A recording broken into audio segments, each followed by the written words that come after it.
संतरे बेचने वाली बूढ़ी अम्मा की कहानी, जिसके पास एक नौजवान लड़का हमेशा आता, हमेशा संतरे खरीदता और खरीदे हुए संतरों में से किसी एक को, उसकी एक फाक को चखते हुए कहता, अम्मा देखो ना, ये तो कम मीठा है। और अम्मा हमेशा दूसरी फाक को चखते हुए कहती, नहीं बेटा, ये तो बराबर मीठा है। फिर भी यह लड़का बड़ी बेरुखी के साथ उसे खुले हुए संतरे को वहीं ठेले पर छोड़कर चलता बनता। अब इस नौजवान के साथ उसकी पत्नी भी हमेशा हुआ करती। एक दिन पत्नी ने पूछा, ये जो तुम हर बार अम्मा के ठेले पर पहुंचकर नौटंकी शुरू कर देते हो, ये संतरा तो कम मीठा है, ये संतरा तो कम मीठा है।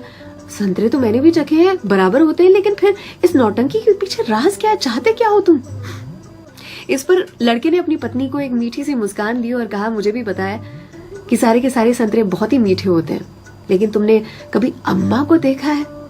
अम्मा इतनी गरीब है कि जो बेचती हैं उन्होंने कभी चखा भी नहीं होगा, इसीलिए तो एक खुला हुआ संतरा उनके ठेले पर छोड़कर आ जाता हूँ, मेरी ओर से उनके लिए। अम्मा के बाजू में जो सब्जी वाली थी, उसने एक दिन कहा उनसे, आपको पता है ये जो सरफरा आपके ठेले पर आता है संतरे खरीदने के लिए, इतनी चिकचिक करता है आपसे कि आप नाप तोल में उसे ज्यादा संतरे दे देती हो। इस पर अम्मा ने कहा कि वो कभी मुझसे संतरे की मिठास पर चिकचिक करता ही नहीं है, वो ये चिकचिक करता है मुझे संतरा खिलाने के लिए, एक छोड़कर जाता है। क्या मुझे पता नहीं है? उसकी चिकचिक में भी उसके प्यार की मिठास नजर आती है। वो कहते हैं ना कि मेरे हिस्से से ज्यादा तूने मेरी थाली में परोसा है, कितनी भी मुश्किलें दे ऊपर वाले, मुझे तुझ पे भरोसा है।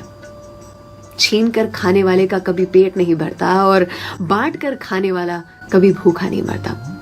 अगर कोई ऐसा दिखे उसकी मदद जरूर से करे, इसी को तो कहते हैं जियो दिल से। सलाम, दुआ, वड़कम, प्रणाम, सत श्री अकाल, केम छो सारू छे, अहमदाबाद आखुई मारू छे। अर्चना की ओर से।